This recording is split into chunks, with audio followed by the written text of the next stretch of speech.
예, 오늘은 써니 웨이브텍의 김학선 대표님을 모셨습니다. 대표님 안녕하십니까? 안녕하세요. 대표님, 제가 예전에 한 10여 년 전에 디스플레이, 삼성 디스플레이 계실 때 예. 제가 취재하러 쫓아다니고 막 했습니다. 그 말씀 안 하시려고 거의 피해 다니셨는데 원래 지금 삼성 전기에 계셨다가 예. SMD 가셨다가 예. 디스플레이에서 연구소장, 부사장 네. 하시다가 이제 언제 그만두셨습니까? 2017년 말에 그만뒀어요. 17년 말에. 예. 마지막이 대형 디스플레이 개발 실장 하셨었죠. 예, 그렇습니다. 지금 하는 대형 그 OLED 뭐 이런 겁니까? 그때는 OLED가 아니고 LCD. LCD였군요. 2017년도에 그만두고 18년도에 이 회사를 네. 써니 웨이브텍을 세우셨어요. 그 전에 지금 학교에도 이름을 올리고 계신 것 같은데. 지금 현재 예. 유니스트의 교수입니다. 아, 그래서 학내 창업을 한 거고요. 학내 창업. 연구실 창업을 한 거고요. 그럼 2017년도에 유니스트 가셔서 18년도에 간 거죠. 그래서 18년도에 간 거죠. 18년도에 가셔서 18년도 9월에 예, 써니 웨이브텍을 창업을 하셨습니다. 예, 그렇습니다. 이 회사는 무엇을 하는 회사입니까? 디스플레이 쪽 회사입니까? 두 가지를 하고 있어요. 하나는 디스플레이 쪽이고요. 네. 하나는 통신 쪽인데요. 네. 둘 다 세계 최초의 제품이라서 아, 사람들이 잘 모릅니다. 그래요? 예. 그러면 한번 좀 보겠습니다. 자기장 통신 시스템이라는 예, 게 지금 통신 쪽에서 그렇죠. 하는 거고, 디스플레이 쪽은 펫케어 플랫폼? 예, 펫을 케어하는 플랫폼은 디스플레이 쪽인데, 그렇습니다. 제가 하나하나씩 여쭤보겠습니다. 자기장 통신 시스템, 이건 뭐예요? 자기장으로 통신을 할 수 있습니까? 못한다고 돼 있죠. 그래요? 여태까지 뭐 140년 정도 이 무선 통신의 역사 중에서 네. 네. 전자파는 이제 가지만 네. 자기장 따로 전기장 따로 간다는 이론은 없습니다. 네. 그 대표적인 게 전자파가 같이 있다가 그 중에 하나의 파가 소멸되면 네. 다른 쪽도 같이 없어지거든요. 네. 그래서 예를 들어 전자파가 제일 안 가는 데가 금속이에요. 금속을 만나면 네. 전기장이 소멸돼요. 어, 그럼 자기장도 같이 소멸되거든요. 그렇군요. 그래서 엘리베이터나 뭐 이렇게 금속으로 된 안에 들어가면 전화가 안 되잖아요. 네. 안 되고 끊기고 뭐. 그게 네. 전자파가 못 들어와서 그래요. 전자파가 못 들어와서. 네. 그래서 뭐 선 연결해가지고 안에 그렇죠. 스몰셀이라고 합니까? 네. 소형 기지국 같은 거 안에 달아놓죠. 그러니까 결국은 할 수 있는 방법이 유선을 연결을 해서 네. 좁은 지역에만 무선이 되도록 네. 해주는 솔루션밖에 없거든요. 그렇군요. 그러니까 근데 예를 들어서 금속으로 된 예를 들어서 선박의 경우를 한번 보시면 네. 선박의 구조는 금속으로 된 아파트라고 보시면 돼요. 네. 다 방이 쇠로 되어 있거든요. 네. 그러니까 방과 방 사이가 금속으로 되어 있어서 무선이 안 가요. 그거 다 유선으로 해서 다 스몰셀 해놔야 되는 겁니까? 근데 돈이 너무 많이 들으니까. 그래서 이제 배 타면 휴대폰 안 됩니다. 그렇군요. 네. 그래서 오. 크루즈 여행을 가보시면 네. 아주 VVIP 룸은 돼요. 거기는 유선으로 연결해가지고 이제 뭐 와이파이나 이런 거 되도록 해놨거든요. 네. 근데 일반 객실은 폰이 안 된다. 안 되죠. 그게 일단 그 기지국에서 예를 들어서 뭐 10km면 10km 밖에 벗어나면 기지국 신호가 안 오고요. 일단 그런 게 있고. 내부에서는 또 망이 또 안 되니까 네. 그냥 결국 통신을 할 수가 없으니까 네. 정 급하면 이제 가판 쪽으로 나가야 돼요. 밖에 뚫려 있는 곳으로. 네, 뚫어서 이렇게 설치해 놓은 대로. 예. 그래서 그런 일들이 많습니다. 그리고 이제 건설 현장 같은 데도 지하 깊이 파가지고 뭐 HB 다 연결하면 그 밑에 통신 안 돼요. 그래서 건설 노동자들이 그 안에서 막 어떤 사고를 당해도 모르죠. 그렇군요. 그래서 그런 부분이 있고 네. 뭐 예를 들어서 한번 또 보면 광역상수도 같은 경우가 댐에서부터 이제 광역 도시까지 수도관이 오잖아요. 네. 그게 산 넘고 물 건너 막 꾸불꾸불하게 오거든요. 네. 지름이 한 10m 막 이렇게 돼요. 금속으로 돼 있어요. 네. 근데 그 안에 청소를 하러 들어가야 되는데 전혀 통신이 안 되죠. 통신이 안 된다. 그러니까 거기서 사람이 죽어도 알 수가 없어요. 그 전에 그런 그 안전사고가 되게 많이 났었잖아요. 그런 부분들을 금속을 자체를 이용을 해서 선로처럼 이용하면 안 되나? 라는 생각을 했고요. 금속을. 예, 네. 그렇죠. 그래서 또 아주 사고 중에서 굉장히 심각한 것 중에 하나가 광산 같은 데 사고가 나잖아요. 네. 그럼 광산이 중간에 매몰되면 그 안에 사람이 살았는지 죽었는지 모르지 않습니까? 전화가 안 터지니까. 네. 네. 그런데 제가 보면은 그 광산에도 전부 다 그 안에서 판 거를 밖으로 옮기기 위한 철로가 깔려 있잖아요. 철로가 금속이거든요. 네. 그거를 통신로로 사용하면 되는데 왜 우리가 못할까? 근데 금속이 안 되니까 못한 거예요. 전파가 금속을 뚫고 들어가지 못하니까. 예. 그래서 제가 이제 보다가 이 공부를 하다 보니까 전기는 플러스와 마이너스가 나눠지잖아요. 네. 배터리라는 게 그거잖아요. 양극음극. 양극음극 네. 나눠서 나중에 연결해가지고 전기 흐르게 하잖아요. 근데 자석은 N극과 S극을 나눌 수가 없어요. 안 나눠지거든요. 네. 그래서 어느 공간에 있든 적분을 하면 N극과 S극을 합하면 0이에요. 그럼 이제 그걸 가만히 생각해 보니까 이 물리학자들은 그거를 입자적으로 다 파고 들어갔거든요. 네. 왜 뭐 분자나 원자가 왜 자성을 안 띠냐 뭐 이런 공부를 해가지고 있으면 양자역학에서 스핀 이펙트 이런 게 많이 개발했어요. 근데 저는 이제 통신하던 사람이니까 합하면 제로가 된다? 라고 하는 거에 딱 이론에서 보니까 그럼 한쪽에서 막 올라가면 한쪽에 내려가야 제로가 되잖아요. 네. 이게 통신 원리거든요. 어. 신호를 한쪽에서 주면 네. 반대쪽에서 반응이 생기면 통신이 되잖아요. 네. 그래서 이건 통신했으면 되겠네? 어. 라고 이제 생각을 했어요. 자기장의 전체 합이 제로니까. 네. 그래서 이제 금속에서 없어지는 게 전기장인데 네. 전기장을 흘러가지 않게 하고 이 파워만, 그러니까 에너지만 이렇게 바뀌게 해주면 안 되겠냐? 네. 그렇게 생각을 하다가 거기서 찾아본 게 물 담아놓는 데서 이제 파동 있잖아요. 네. 한쪽에서 누가 계속 이렇게 텀벙텀벙 하면 네. 여기 막 이렇게 변해가잖아요. 네. 그럼 변해 나가는데 그럼 전체 물의 양은 변화가 하나도 없어요. 음. 그런데 신호는 가거든요. 네. 자기장하고 똑같은 원리예요. 네. 그렇다 그러면 이 금속의 표면으로 자기장을 진행하게 하고 네. 그 수직 방향으로 전기 신호를 주면 네. 통신이 되겠구나. 자기장으로. 자기장이 금속을 타고 쭉 간다라는 얘기. 그렇죠. 어. 그래서 실질적으로 이제 그걸 가지고 실험을 해봤어요. 네. 그랬더니 돼요. 아, 그래요. 네. 어. 그래서 이 자기장을 이용하면 이 그 재난 환경이나 이런 데 안 되는데 네. 이거 금속을 이용하면 다 통신이 되는구나.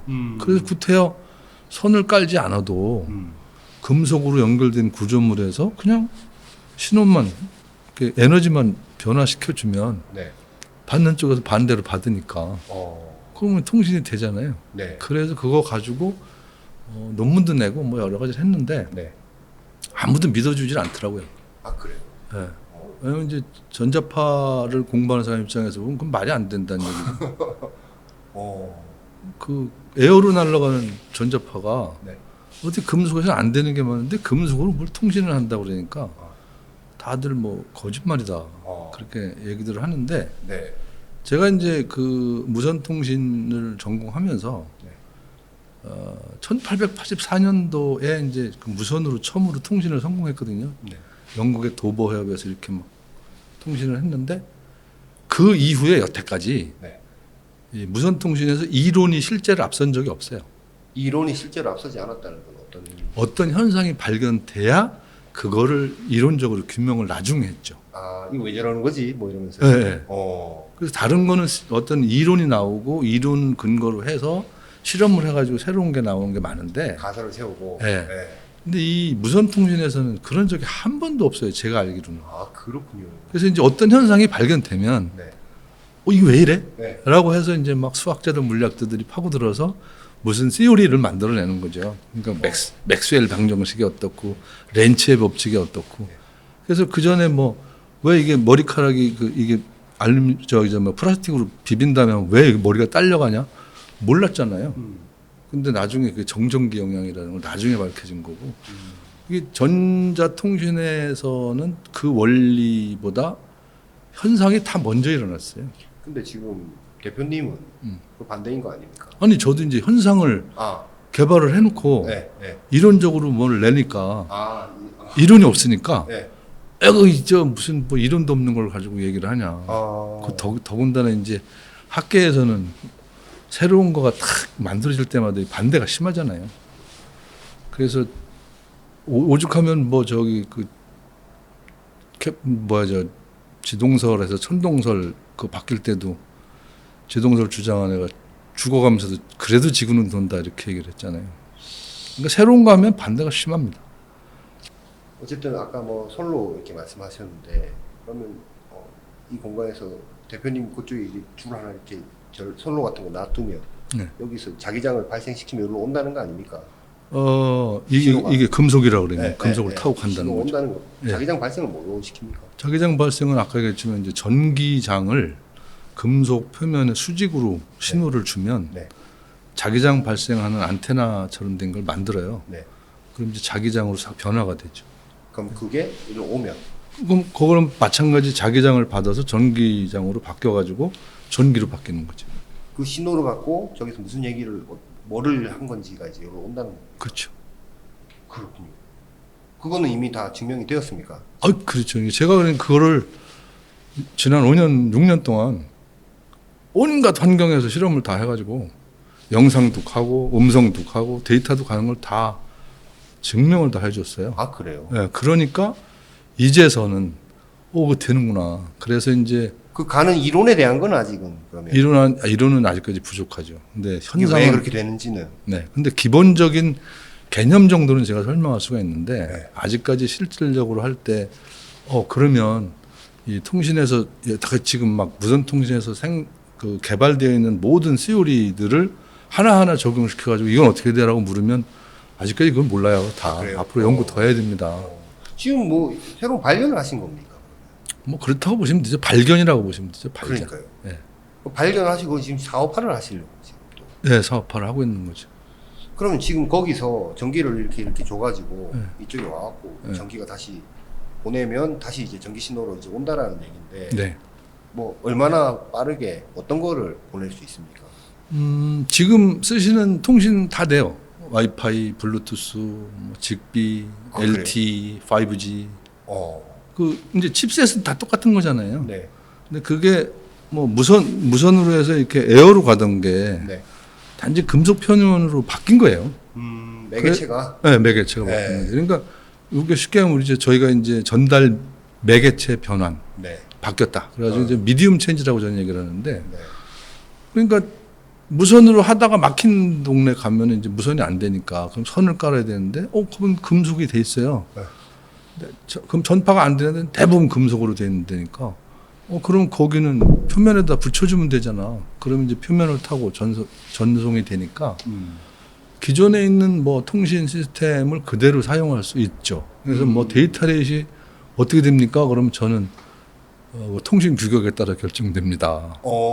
블루투스에서 뭐 예를 들어서 뭐 1메가짜리 쓰면 1메가 되는 거고 와이파이 요즘에는 뭐 100메가 이상 되는 거 나오거든요. 네. 그럼 그렇게 되는 거고 5G를 갖다가 거기다 적용을 하면 뭐 몇 기가 bps 나오고 그래서 통신 속도는 그 통신 규격에 따라서 결정되는 거고요.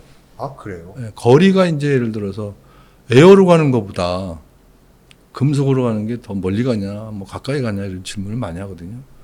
근데 에어로 가는 것보다는 더 멀리 갑니다. 깔아놓은 만큼 하면 예. 예를 들어 시베리아 횡단철도다. 예. 그 정도 거리는 만약에 하려면 중간중간 이거를 그렇죠. 달아주면 되죠. 중계기를 달아주면 되죠. 중계기를 달아줘야 된다. 그게 지금 회사에서 얘기하는 오로라 제품군. 예, 맞습니다. 이름을 오로라 제품군 예. 이렇게 해놓으셨어요. 이게 공진기도 있고 예. 단말기도 있고 예. 공진기는 아까 그 전기를 줘가지고 예. 자기장을 발생시키는 그렇죠. 거고 받는 쪽에서는 그걸 받아서 예. 다시 전기 전기로 바꾸는 중. 그 공진기니까 예. 그걸로 바꾸는 역할도 같이 하는 예. 겁니까? 일반적인 걸로 보면 무선 통신에서 안테나다라고 생각하시면 돼요. 안테나. 안테나가 전기 신호가 나와서 전자파로 공기 중에 쏴주고 네. 공기 중에 들어오는 전자파를 다시 전기 신호로 바꿔주는 역할을 하거든요. 그러니까 안테나하고 같은데 안테나는 전자파로 바꿔줬다 하는 건데 얘는 자기장으로 바꿔줬다가 다시 전기 신호로 바꿔주는 역할을 하기 때문에 그래서 안테나라는 그 원래 용어의 뜻이 공중선이라는 뜻이에요. 공기 중에 있는 선로다. 그러면 지금 예를 들어서 우리가 셀룰러 폰으로 해보면 네. 엘리베이터에 넣겠다. 엘리베이터 바깥쪽에 어딘가에 이제 이 공진기를 달아놓고 안에도 공진기 달아져 있는데 예. 그래서 외부에서 오는 전파를 공기 중에 타고 오는 전파를 받으려면 공진기 앞에 뭐가 또 있어야 되지 않습니까? 외부에서 들어오는 거는 쉽게 얘기하면 뭐 5G 저 기지국에서 오는 신호 있잖아요. 네. 그거를 받을 수 있는 저기들이 대부분 다 있습니다. 그러면 그걸 거기서는 이제 중계기라고 그랬는데 라우터라고 그랬는데 네. 라우터에서 오는 신호를 저희 신호 저기 막 AP에다 연결만 딱 해주면 네. 그다음부터는 AP에서부터는 이 내부 통신망은 이제 자기장 통신으로 되는 거고요. 그렇군요. 그러니까 아까 공진기하고 단말기가 있던 단말기의 감 용도는 뭡니까? 단말기는 뭐냐면 이제 공진기는 이 신호를 안테나라고 생각하시면 되고요. 네. 안테나만 가지고는 통신이 안 되잖아요. 네. 그럼 그 안에 블루투스가 됐든 뭐 와이파이가 됐든 통신 장치가 있어야 되잖아요. 네. 그래서 그 통신 장치를 그 중에서 가장 라이트한 거, 그거를 이제 단말기라고 하고요. 네. 그러니까 걔는 이제 얘 하나가 다른데 붙어 통신하는 거고. 또 예를 들어서 그러니까 리피터라고 하는데 중간에 리피터 같은 경우는 몇 개가 이제 얘한테 붙어 온 다음에 얘가 이제 신호를 보내주는 거고. AP라고 하는 거는 오로라에서 하는 역할이 저기 그 휴대폰에서 기지국이라고 보시면 돼요. 액세스 포인트. 네, 액세스 포인트들이 저희 거는 이제 그 끊어지면 안 되기 때문에 뭐 로밍도 하게 해놨고 그다음에 메시 네트워크를 구축을 해서 어떻게 중간에 망가져도 돌아가게 돼 있거든요. 그래서 이제 안전한 통신을 위해서 그런 걸 다 구현해놓은 기지국들이 붙는다 이렇게 생각하시면 되죠. 지금 지금 말씀하신 것들은 자기장을 이용해서 통신을 한다라는 그 전에 뭐 논문에 이런 게 전혀 없었습니까? 없었습니다. 전혀 없었어요. 예, 저희가 처음 냈고요. 그래요? 이게 거의 뭐 예를 들어서 이게 막 해서 엄청나게 많이 이렇게 또 퍼지고 실생활에 많이 적용되고 하면 거의 뭐 큰 상을 받을 수 있는 감 아닙니까? 노벨상까지는 모르겠고요. 그거는 이제 새로운 진짜 뭐 이론을 다 개발한 건 아니고 현상을 기존에 있는 뭐 맥스웰 방정식의 이론을 제가 달리 해석을 해서 네. 새로운 방면의 어떤 이걸 가능성을 발견한 거라서. 근데 이제 지금 현재 좀 부족한 점들이 연구 개발을 더 해야 되는 게 네. 공기의 전파는 빵 쏘면은 갖다 돌아오는 게 별로 없잖아요. 네. 근데 이 자기장은 이게 금속이라는 제한된 공간에서 쏘면 얘가 소멸되지 않고 자꾸 돌아요. 돌아요. 네. 어딘가에서 없애야 되는데. 없어져야 정상인데, 그러니까 물론 없어지죠. 없어지긴 없어지는데 감세에 의해서 없어지는데, 네. 그러니까 뭐 어디 갔다가 돌아오는 애들이 많아요. 그래요? 그렇다면 네. 데이터 속도를 높이거나 그러려고 그러면 기존의 뭐 와이파이나 블루투스나 5G나 이런 게 전부 다 에어를 상대로 하는 이 변독조 방식을 쓰거든요. 네. 근데 이 자기장 통신을 위한 변독조기는 아직까지 아무도 개발한 적이 없습니다. 그래서 이거가 어떻게 하면 최적화될 수 있느냐라고 하는 것들이 이제 그 많은 학자들이나 뭐 연구자들이 달라붙어서 이거를 개발을 하게 되면 또 이제 유선, 그 다음에 무선, 자기장이라는 하나의 파트가 생성이 되겠죠. 근데 그 하나의 자기장 통신을 구성하고 있는 부분이 아까 뭐 안테나도 필요하고 RF단도 필요하고 또 모듈레이션, 디모듈레이션 하는 데도 필요하고 여러 가지가 필요한데 제가 그걸 한저 다 할 수는 없기 때문에 저는 기존에 되어 있는 걸 가지고 이제 활용을 하는데 네. 이게 진짜 최적화됐다라고 하는 걸 하려면 연구 개발을 좀 더 많이 해야 됩니다. 그렇군요. 특허는 어떻게 좀 내셨습니까? 예, 특허는 제가 유니스트에 재직을 하는 동안에 주로 많이 냈고요. 그래요? 그래서 지금 유니스트에서 이제 전용 실시권을 제가 받아가지고 이 회사에서만 쓸 수 있게. 예, 예. 그렇게 하고 또 회사 내에서 또 우리 연구원들이 네. 아주 재미있는 특허들을 많이 냈어요. 그래서 이제 두 군데서 낸 특허를 기반으로 하고 있죠. 그러면 이 자기장 통신 이 기술은 어떤 부분 아까 뭐 엘리베이터 뭐 이런 거 얘기 대략 이제 감은 오는데 대략 대표님께서 보실 때 이 기술은 어떤 분야에 적용이 되면 우리가 큰 돈을 벌 수 있다고 보십니까? 네. 가장 기본적인 건 안전입니다. 안전 솔루션. 네. 뭐 요새 무선으로 뭐 안전을 뭐 한다 그랬죠. 그런데 맨날 보면 중대재해 뭐 일어나잖아요. 중대재해 일어나는 걸 정확히 들여다보면 통신이 안 돼서 그랬거든요. 예를 들어서 이제 어디 그 지하 같은 데 들어갔는데 네. 거기 독가스가 있어요. 네. 근데 유독가스가 공기보다 예를 들어서 무거운 거 같은 면 밑에 깔리잖아요. 그 들어가면 유독가스에 중독돼가지고 그냥 가는 거죠. 모르고 들어갈 수도 있고. 근데 거기에 유독가스 감지할 수 있는 장치가 네. 통신이 되고 있다면 이미 유독가스가 여기 어느 정도 돼서 높은 데서 사람이 들어오면 안 됩니다. 경고를 해줄 거 아니에요. 근데 여기 그게 지하라서 통신이 잘 안 되거든요. 그러니까 이 돈을 들여서 그렇게 하기가 쉽지가 않죠. 네. 또 하는 게 선박 제조를 한다거나 또는 큰 공사를 한다고 했을 때 아까도 말씀드렸지만 그 지하 깊이 파놓고 거기 H빔 들어가지고 설계하면 이 무선 RF는 전부 다 거기 반사 산란이 일어나가지고 통신이 안 돼요. 네. 그러니까 이거 통신이 안 되니까 그 안에서 사람이 쓰러졌는지 아니면 뭐 어떻게 되는지 모르거든요. 나중에 나와서 쉬어봐야 알아요. 네. 그래서 이제 안전 솔루션으로서는 아주 최적의 솔루션이라서 건설사나 조선사 쪽에서는 아주 관심이 많고요. 네. 특히 이제 국방의 경우에는 네. 배나 뭐 또 탱커. 항공기, 네. 그다음에 저기 트럭 같은 경우에도 네. 후방 감시 카메라 같은 경우 예를 들어 지금 다르려 그러면 이게 짐찬을 이렇게 띄었다 붙였다 하잖아요. 네. 선도 깔아도 안 돼요 이게. 근데 이게 갈고리를 걸기 때문에 자기장으로 하면 오거든요. 언제든지 후방도 볼 수 있게 되고. 그래서 군사적으로 잠수함이라든가 배 안에서 통신이 안 되는 게 되게 많습니다. 그래서 이제 비상벨을 울려가지고 뺑 하고 울리고 뭐 몇 번 울리면 나와라 뭐 이런 식이 돼 있잖아요. 그 안에 군인들이나 또 그 선원들이 통신이 안 돼가지고 네. 되게 답답해하죠. 근데 그 안에 저희가 이제 네트워크를 구축을 해줄 수 있으니까 좋고. 뭐 반도체나 디스플레이 중 챔버 안에도 또. 그렇죠. 그래서 저희가 이제 상용화를 시켰는데, 그래요. 예. 반도체의 챔버의 경우에는 금속으로 돼 있거든요. 네. 특히 OLED 공정은 그렇죠. 진공이잖아요. 네, 진공이죠. 그러니까 진공으로 되어 있으니까 이 구멍을 뚫으면 안 되죠. 가스가 자꾸 들어가고 나오고 그래서 진공도가 낮아져서 안 뚫으려고 그래요. 어. 그런데 안에 있는 내용을 바깥에서 모니터링을 하고 싶은데 네. 알 수 있는 방법이 없잖아요. 없다. 그래서 지금 어떻게 하냐면 공정 다 흘러간 다음에 꺼내가지고 문제 되는지 안 되는지 봐요. 보는데. 그래서 이걸 옮길 때마다 노트북이 같이 옮겨가면서 네. 그 데이터를 받아요. 그래가지고 마지막에 이제 그 노트북에 쌓인 데이터를 보고 문제가 생긴 다음에 어디가 문제가 생겼나 이렇게 분석을 하거든요. 근데 실시간으로 모니터링. 그렇죠. 이거 리얼타임으로 바로 모니터링할 수 있죠. 그래서 예를 들어서 어느 공정에서 오류가 발생을 해서 얘가 지금 현재 더 돌아가면 계속 불량품이 나온다라고 할 때 얘가 스탑을 시킬 수가 있거든요. 리얼타임으로 하면.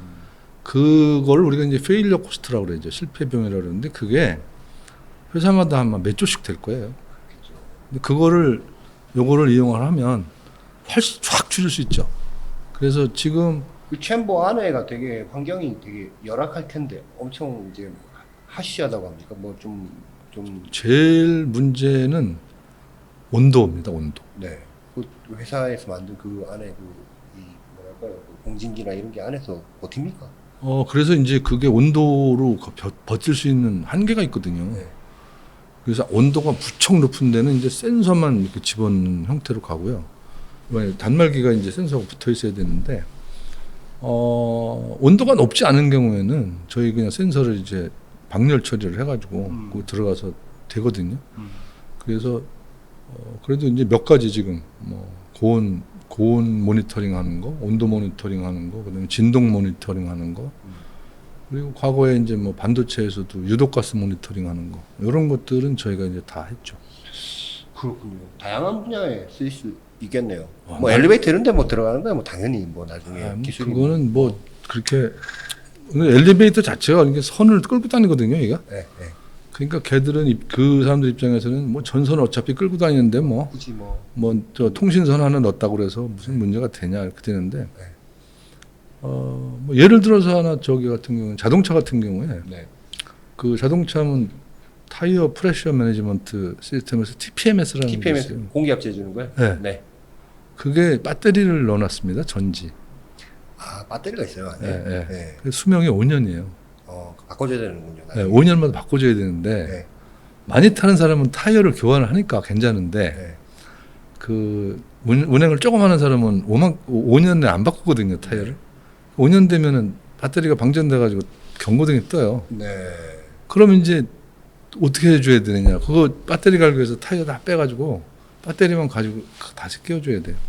근데 아니, 뭐 그거를 예를 들어서 그 우리 같은 이제 자기장을 이용해서 충전을 시킬 수 있다면 그 전혀 그럴 필요가 없죠. 뭐 그것도 있겠고 자동차 안에도 이제 여러 가지 통신을 위한 하네스나 뭐 이런 전선들이 많이 들어 그 무게만 해도 뭐 몇백 킬로그램 나간다고 하는데 많죠. 그거를 조금 해소시킬 수 있는 솔루션을 만들어도 꽤 지금 국내 자동차 회사에서 네. 요청이 와가지고 그래요? 예, 지금 이제 그걸 POC라고 여기 회사에서는 보통 얘기를 해요. 프루브 오브 컨셉이라 그래서 네. 그 먼저 실험을 해보자. 한번 제대로 되는지. 예, 네. 제안이 들어와 있고. 그렇군요. 이미 들어와 있군요. 네. 그러니까 그거 하면 무게 줄이니까 연비 올라가고. 그 무게 줄이는 게 자동차도 그렇고요. 네. 모든 게 다 마찬가지. 하네스라 그러거든요. 선. 하네스. 예. 이 하네스가 사실은 가격 때문도 있지만 조립 과정에 정말 복잡합니다. 또 중간에 뭐 고장이 났다. 네. 하네스 쪽에서 고장 나는 게 되게 많아요. 그래서 실질적으로 이 공장 자동화를 하려면 하네스를 없애야 돼요.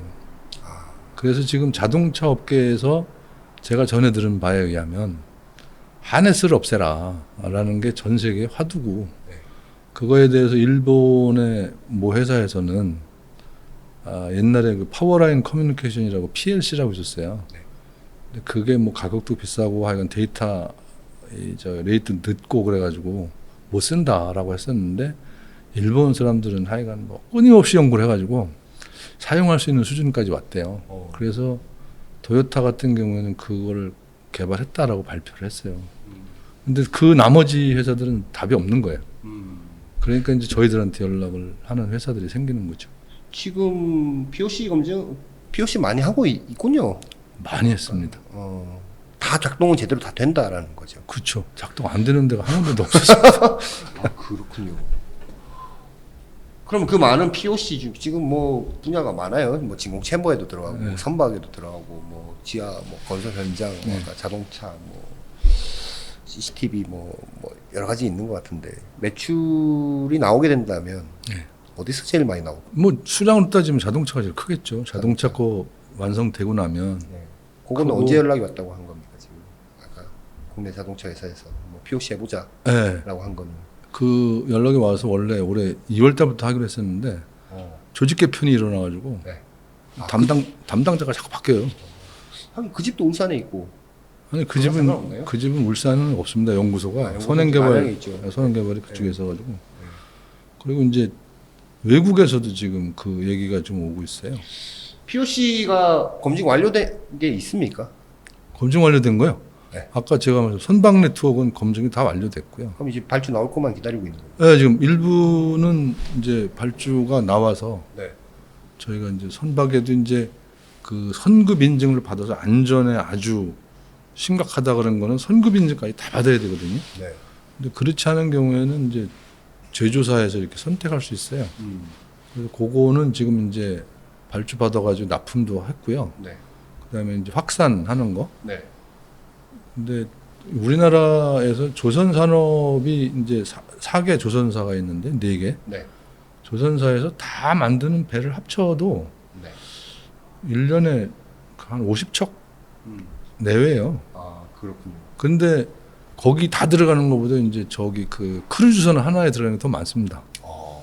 그래서 이제 저희는 이제 해외 영업을 시작을 하려고 해외 크루즈선 쪽 선주들 미팅을 하려고 하고 있고 그다음에 이제 철강을 주로 하는 회사들 입장에서 보면 자기들이 철강만 찍어서 팔다가 여기다 통신할 수 있는 걸 같이 솔루션이 되는 거예요. 해주면 자기들은 부가가치가 높아지잖아요. 그렇군요. 그래서 철강 회사랑도 지금 이야기를 하고 있고 자율주행 기차를 이제 개발을 하는데 네. 자율주행 기차에서 이제 저런 철강 회사에서 보면 철을 녹여가지고 싣고 다녀야 되기 때문에 온도가 되게 뜨겁고 네.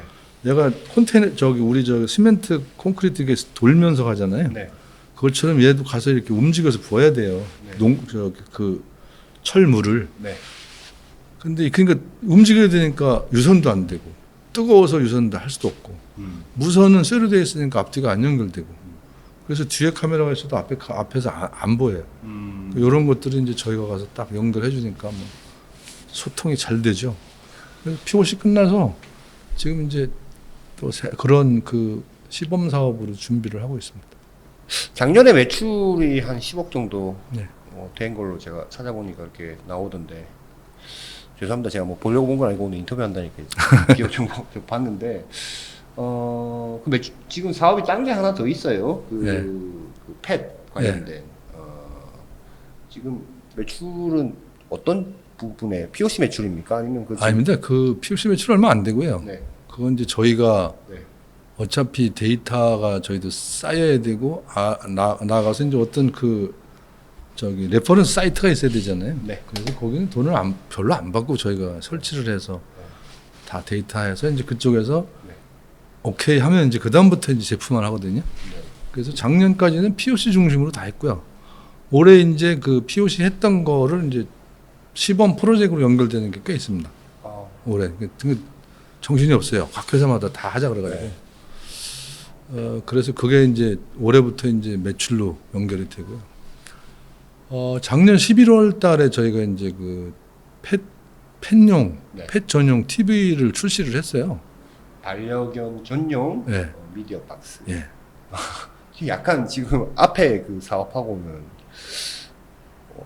성격이 좀 약간 동떨어지는 거 아닌가라는 생각도 좀 드는데.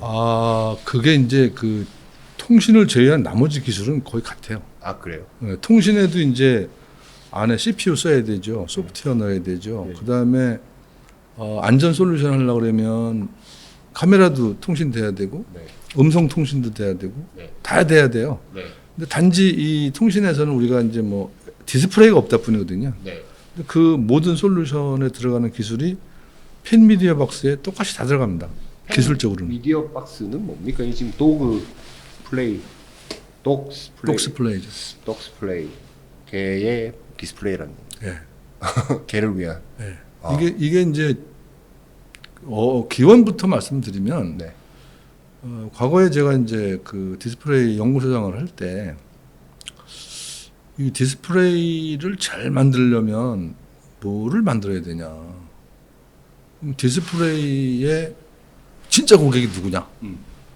그러면 보통 디스플레이 회사는 우리 고객은 뭐 TV 회사고요, 뭐 노트북 회사고요, 휴대폰 회사고 이렇게 얘기를 하잖아요.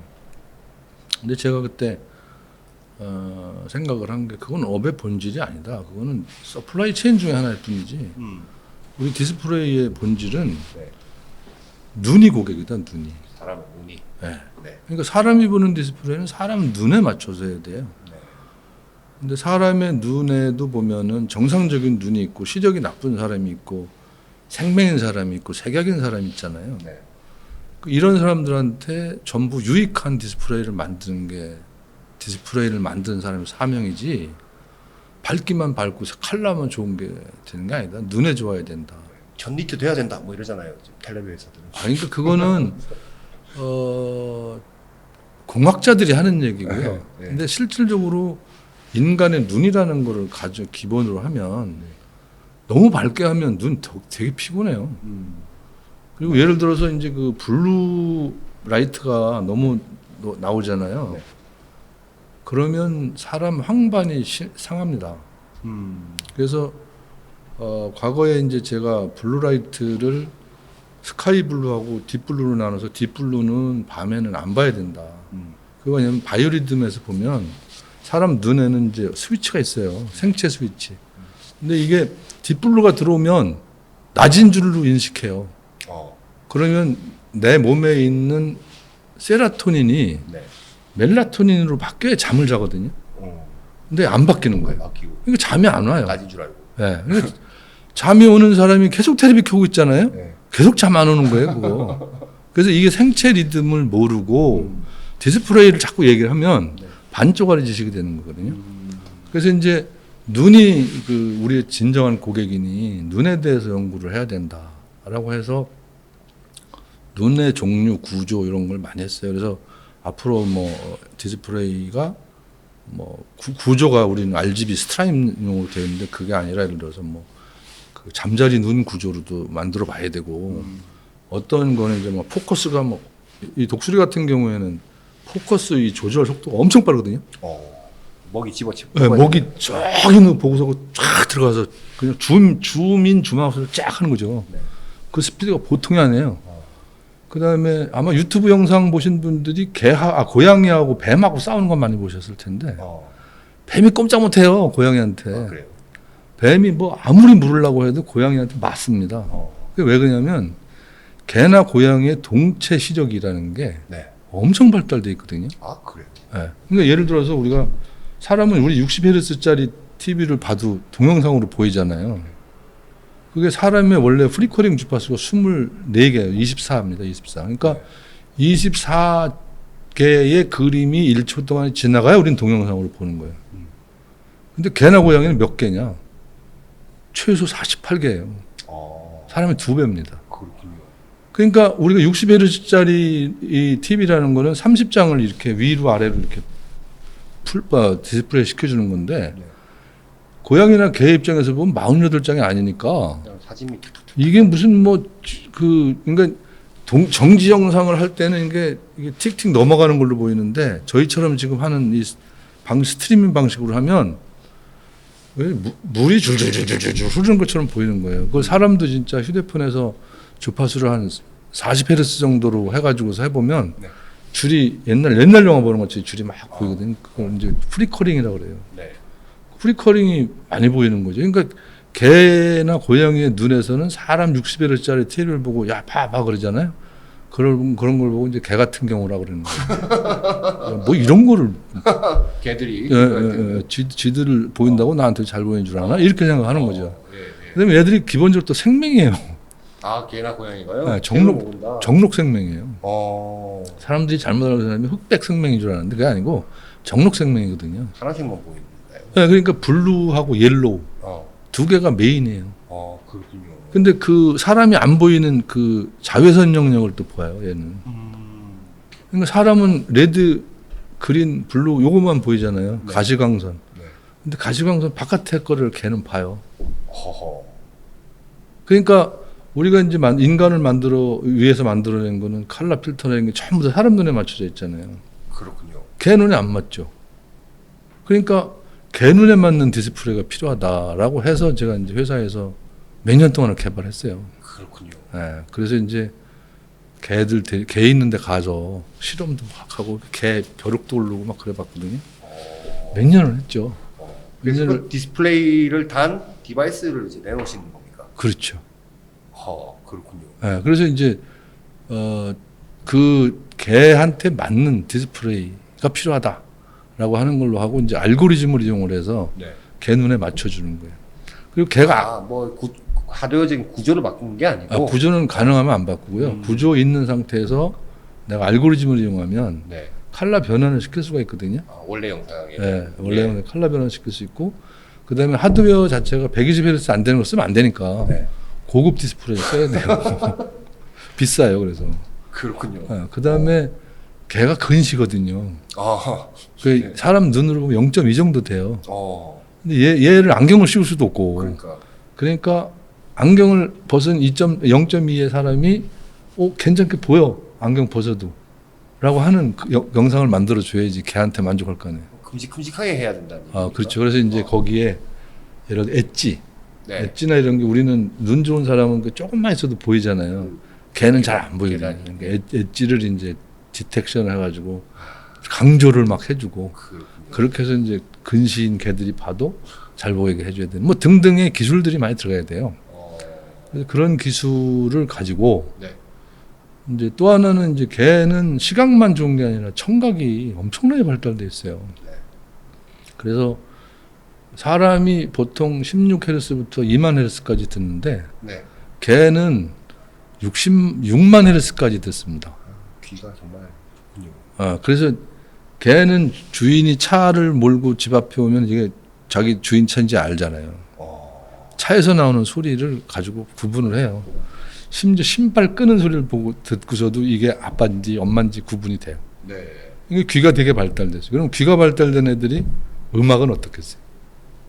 개들이 좋아하는 음악이 따로 있습니다. 또 있습니까? 예.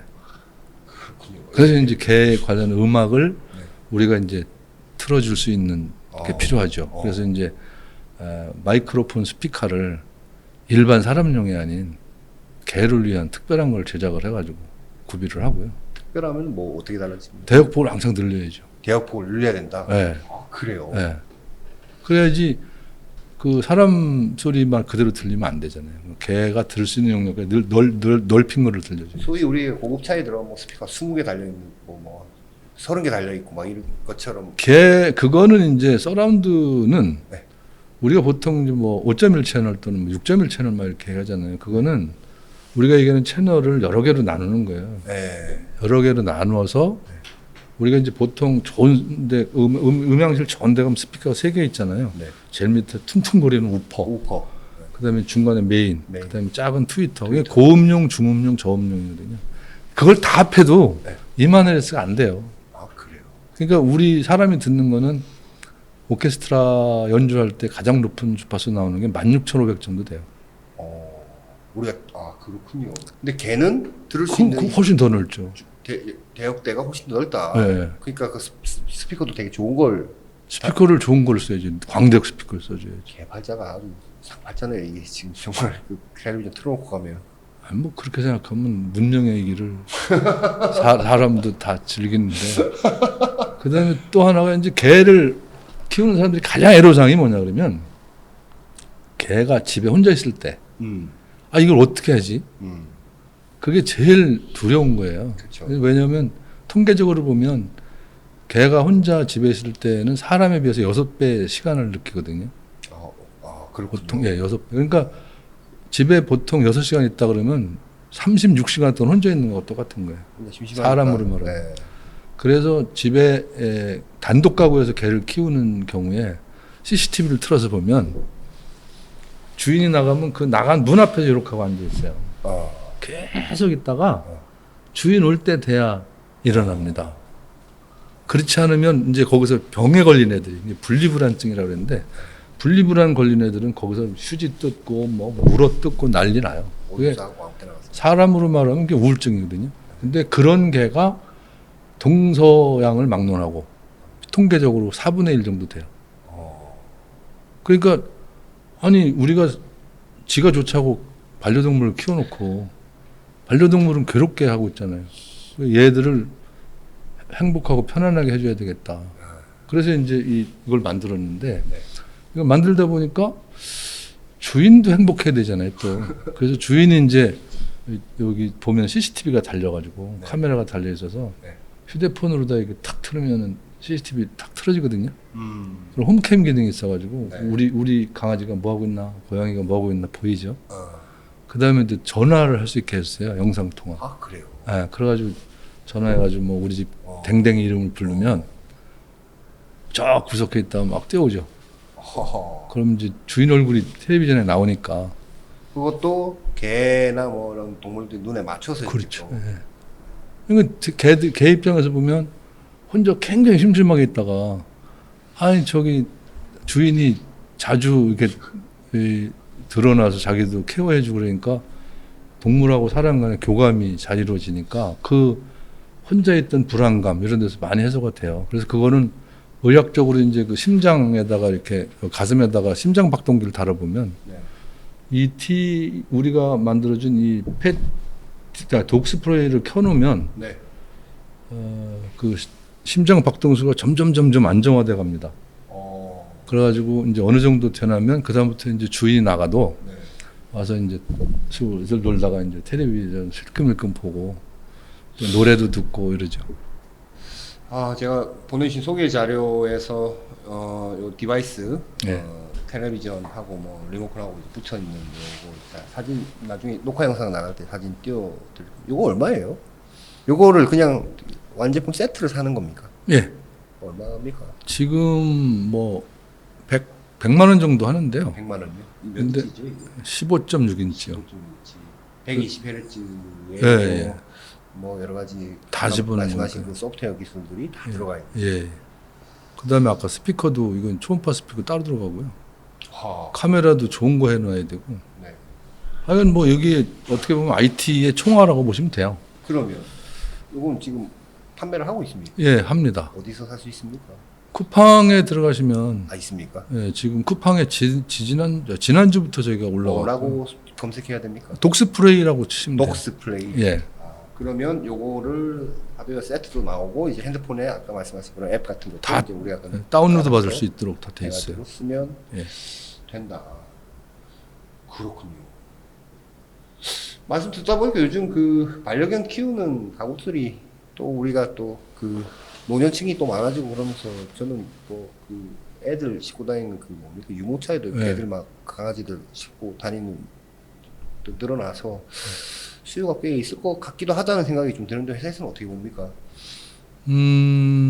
개를 키우시나요, 근데? 예. 아, 그래서 이걸 개도 키우고 고양이도 키우죠. 그거에 좀 착안해서 이렇게 하시는 겁니까? 아닙니다. 아까 제가 말씀드린 것처럼 네.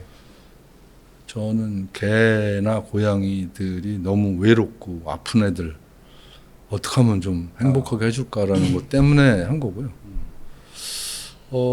지금 이제 펫 산업이 엄청나게 빠른 속도로 증가하고 있어요. 네. 우리나라에 그 아이는 안 낳고 개를 낳는다고 그럴 정도로 개가 많이 늘거든요. 네. 1,000만 가구가 넘는다고 그러잖아요. 개 키우는 집이요? 예. 그렇군요. 그리고 이제 그 펫 산업이 그래서 엄청나게 빠른 속도로 갔는데 대부분이 다 저 먹이 시장이에요. 먹이. 뭐 사료, 예, 사료 시장. 껌, 뭐. 예. 근데 펫테크 산업이 이제 뜨기 시작하는 거거든요. 이제. 제가 이제 이걸 하게 된 게 펫테크에 한번 세계적인 선도 기업이 되어보자. 그것도 그래, 이제 예. 원래 하셨던 디스플레이 그 예, 어떤 그렇죠. 그 강점을 갖고 그것도 뭐 특허나 이런 것들이 있습니까? 그럼요. 그래요? 아까 제가 말씀드렸던 그런 알고리즘이나 네.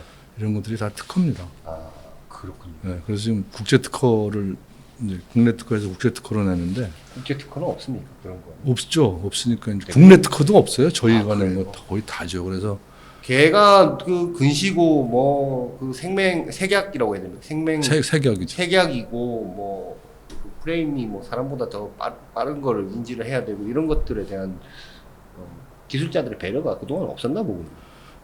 이제 실질적으로 그거를 이제 동물 학자들은 네. 이제 알았죠.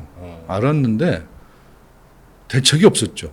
아니 일본은 이미 네. 오래전부터 한국보다 이미 오래전부터 이 강아지들 그 반려견들 이렇게 많이 키우고 했는데 그 나라에서도 그런 거는 비즈니스가 그렇게 안 됐나 봐요. 뭐 콜럼버스 전에는 달걀을 못 세웠잖아요. 네. 제가 하기 전에는 그 인간들을 위한 텔레비 만들기 바빠가지고 네. 개한테 무슨 텔레비전. 개를 무슨 텔레비전 뭐 이렇게 생각했던 것 같아요. 그러다 보니까 저희가 특허 조사를 해보니까 없어요. 그래서 펫테크를 이제 저희가 이제 논문을 다 특허를 내고 지금 국제 특허로 가는데 야, 그 지금 1시간 너무 가까이 얘기를 하고 있는데 얘기가 너무 재밌어. 일단 그럼 마무리를 어쨌든 해야 되니까 지금 사업군이 크게 두 가지입니다. 그 펫테크 쪽에 있는 그 네. 디바이스와 100 몇십만 원이. 100몇십만 원인데 지금 77만 원에 팔고 있어요. 아, 지금 프로모션 기간입니까? 네, 프로모션. 쿠팡에서 펫 펫 분야에 들어가지면 그냥 쿠팡에 들어가서 독스플레이라고 치면은요. 쿠팡에서 독스플레이하면 77만 원에 살 수도 그럼 탁 있고 나옵니다. 저기 지금 자기장 네. 통신 네. 기술이 있는데 지금 올해 매출을 한 뭐 계획은 좀 하고 계십니까? 보고 계십니까? 올해 한 뭐 수십억 단위로 예상을 하는데요. 네. 목표를 세웠으면 달성을 해야 되는데 네. 요즘에 아시다시피 경제 상황이 워낙 나쁘다 보니까 100% 달성은 좀 힘들 것 같고요. 몇십억 뭐 얘기하셨는데 자기장 통신과 펫 따로따로인데 네. 그 어쨌든 전체 회사로는 전사 매출이지 않습니까? 전사 매출은 올해 계획이 한 100억 정도 됩니다. 아, 그래요? 예. 그럼 거기서 비중은 어느 정도? 펫용품이 한 70%. 70%요? 예. 그렇군요. 근데 이게 왜냐면 이게 펫TV는 글로벌 시장이거든요. 네. 그 지금 한국만 보면은 이제 시장이 그거지만 저는 애초부터 이게 수출하려고 만들었어요. 올해 한 1000대는 팔아야 되겠다라고 보십니다. 아이고 1000대가 아니라 한 3만 대 팔려고 아, 그래요? 생각하고 있죠. 그건 지금 그럼 그러니까 유통은 직접 하시려고 하시는 겁니까? 국내는 이제 아까 말씀드린 온라인으로 주로 팔고요. 네. 그다음에 저기 리스 렌탈 서비스도 회사랑 제휴해가지고 하고 있고요. 그다음에 이제 미국에 이제 대리점을 지금 계약 중에 있습니다. 그래서 미국의 경우는 워낙 시장이 크기 때문에 그리고 이제 유럽이 또 아주 개가 많거든요.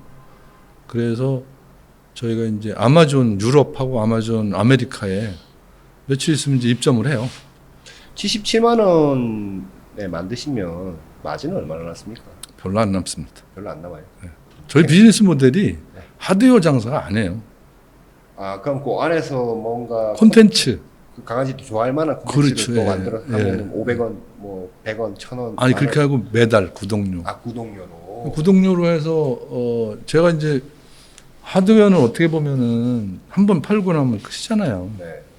그런데 이제 매달 저기 구독료를 받는 걸로 가야 그게 비즈니스가 플랫폼 기업이 되고 제가 지금 하드웨어 가격은 점점 낮춰서 가입자가 어느 정도만 되면은 무료로 줄 생각이에요. 그래서 가입자들을 예를 들어서 1억 명을 이제 유럽, 미국 뭐 여러 나라 한다고 보면 7불씩 하면은 7억 불이 들어오잖아요, 매달. 1년이면 84억 불이잖아요. 그러면 유니콘 기업이 되는 거죠. 지금 듣다 보니까 아까 제가 사실은 시간이 없으니까 그 자기장 통신 기술만 듣고 요 펫 용은 좀 짧게 하고 가려고 했는데 얘기 듣다 보니까 이쪽 게 훨씬 더 시장이 클 수도 있겠다는 훨씬 큽니다. 그러니까 이게 B2B로 해서 이 통신 시장은 네. B2B로 해서 안정되고 꾸준히 가지만 펫 시장은 이게 글로벌 마케팅만 잘 되면 이건 뭐 빨리 크거든요. 그리고 저희가 이제 지금 그 개용을 만들었는데 그다음에 다음 버전이 고양이용이에요. 고양이 또 따로 나오는군요. 예, 고양이용은 근데 하드웨어는 별로 변함이 없는데 콘텐츠가 굉장히 달라요. 개들은 개나 동물이 나오는 콘텐츠를 좋아해요. 주인이 나오는 콘텐츠라는 게. 개들 보면 재미난 게요. 어떤 개는요. 뽀로로만 보는 개가 있어요. 뽀로로. 그리고 어떤 개는 무한도전만 봐요.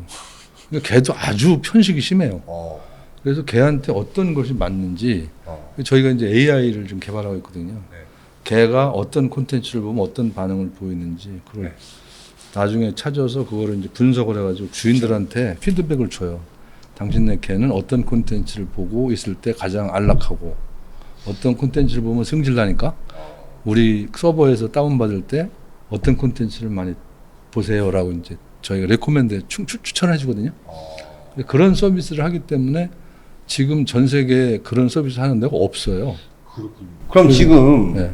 대표님은 아까 그 자기장 통신과 지금 펫 관련된 사업, 펫 네. 서비스 관련된 사업, 결국 궁극적인 콘텐츠 사업 하시려고 그렇죠. 하시는 건데 펫 쪽이 훨씬 더 크다고 지금 보시는 거군요. 훨씬 큽니다. 시장으로 보거나 예를 들어서 뭐 수익성으로 보거나가 그 지금 그 하드웨어나 소프트웨어 그 알고리즘이나 이런 건 다 완성된 거고 서비스 플랫폼도 지금 다 개발이 됐습니다. 예, 그러니까 이미 팔고 있는 거고요. 그래요. 그래서 저희 서버에서 지금 이제 올해 초반에는 저희가 무료 콘텐츠를 주거든요. 무료로. 이제 어느 정도 콘텐츠가 이제 그게 똑같이 걔도 예를 들어 가지고 똑같은 거를 계속 보면 질릴 거 아니에요. 네. 그래서 매달 이게 업데이트 해줘야 되거든요. 네. 그래서 이제 콘텐츠 업데이트하는 비용으로 이제 받을 거고 AI 서비스 비용으로 받을 거니까 그래서 가입자들한테 받는 거고. 그래서 올해 연말부터 이제 그 구매 형태로 다 바뀔 거고요. 올해 매출 기대치는 하여튼 100억 정도는 네. 하셔야 됩니다. 지금 근데 6월인데 반 정도 하셨습니다.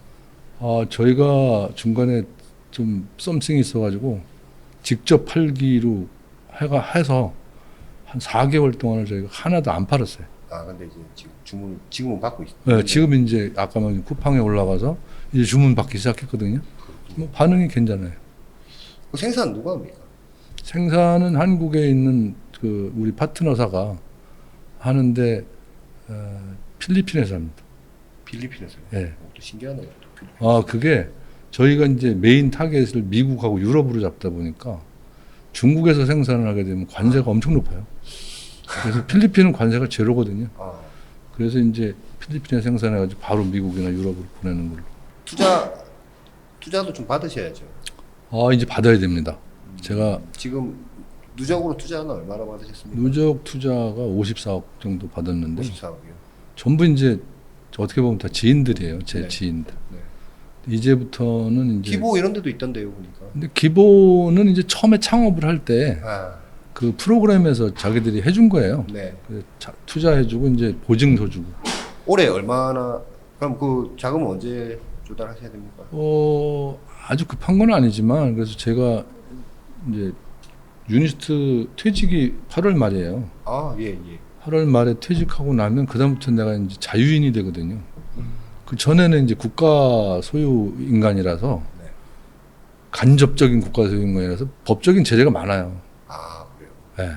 그래서 해외 출장 가는 것도 다 신고해야 되고 뭐 허락 맡아야 되고 복잡했는데 또 회사도 다른 회사는 또 사장을 못 하고 그래서 회사를 그래서 같은 회사에서 두 가지를 한 거거든요. 아, 그래서 요거 이제 8월 30일 퇴직하게 되면 이제 회사를 본격적으로 제가 운영을 하려고 그러려면 그 연구소도 이제 제대로 좀 만들고 그다음에 양산하는 것도 아까 말했지만 좀 더 대량 생산하면서 싸게 가져가서 하드웨어를 싸게 하면서 소프트웨어 쪽으로 하는 거. 그다음에 콘텐츠를 만들어야 되거든요. 근데 저희는 지금 우리 자체는 콘텐츠를 못 만들으니까 그 PD들한테 의뢰해가지고 그건 좀 유래해야 되겠네. 만들거든요. 네. 근데 그게 비싸요. 비싸죠. 그래서 이제 그 콘텐츠 잘하는 데하고 같이 제휴를 해서 나중에 프라핏 쉐어링 개념으로 네. 우리 저기 그 가입비 얼마를 소프트웨어 콘텐츠 하는 쪽에서 가져가는 이런 협력을 하려고 지금 여러 가지 준비를 좀 하고 있어요. 자금 조달 올해 얼마나 하셔야 됩니까, 그러면? 저는 100억 정도 예상하고 100억 있습니다. 정도. 알겠습니다. 영상 보신 투자자분들 중에 관심 있으신 분들은 연락을 주시기 바랍니다. 대표님 오늘 말씀 고맙습니다. 아유, 저도 사업 번창하시길 바랍니다. 예, 감사합니다. 감사합니다. 예.